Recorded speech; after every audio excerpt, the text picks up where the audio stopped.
بسم اللہ الرحمن الرحیم۔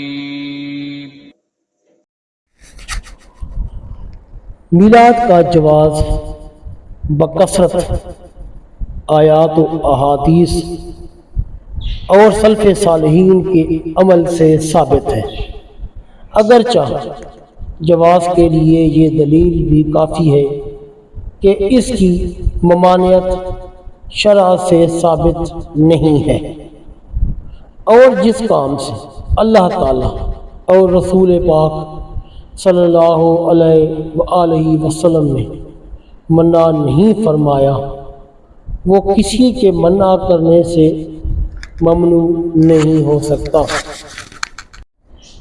آیات قرآن مجید آقا نامدار صلی اللہ علیہ وسلم کی آمد کے ذکر خیر سے مالا مال ہے۔ چنانچہ پارہ نمبر 11 سورہ یونس کی آیت نمبر 58 میں ارشاد ہوتا ہے، قُلْ بِفَضْلِ اللَّهِ وَبِرَحْمَتِهِ فَبِذَلِكَ فَلْيَفْرَحُوا۔ پارہ نمبر 11 سورہ یونس آیت نمبر 58۔ ترجمہ کنز الایمان۔ تم فرماؤ اللہ ہی کے فضل اور اسی کی رحمت اور اسی پر چاہیے کہ خوشی کریں۔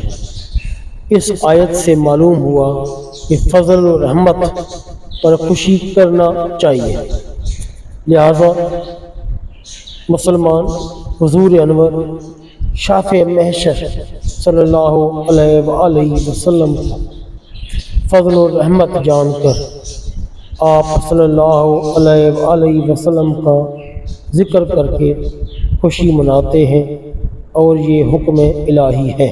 چنانچہ اللہ تعالیٰ ارشاد فرماتا ہے، وَأَمَّا بِنِعْمَتِ رَبِّكَ فَحَدِّثْ۔ پارہ نمبر 30 سورۃ الضحیٰ آیت نمبر 11۔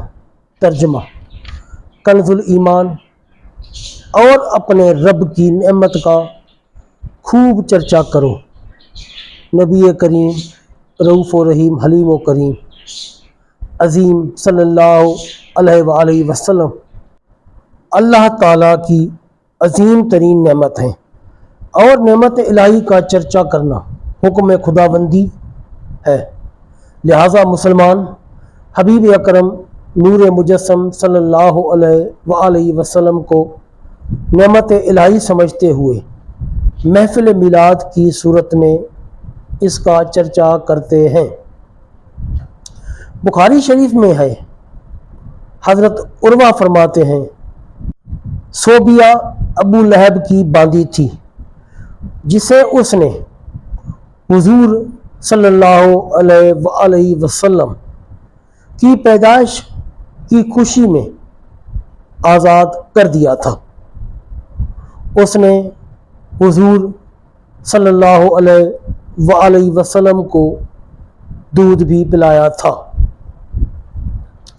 ابو لہب کے مرنے کے بعد اس کے بعض اہل حضرت عباس رضی اللہ تعالی عنہ نے اسے بہت بری حالت میں خواب میں دیکھا اور اس سے پوچھا، مرنے کے بعد تیرا کیا حال رہا؟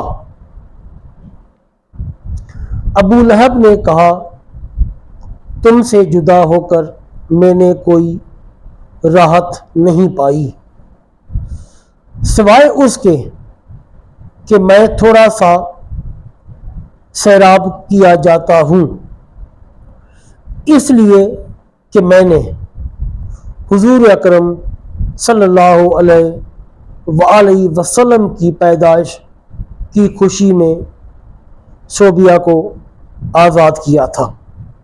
سبحان اللہ، ماشاء اللہ۔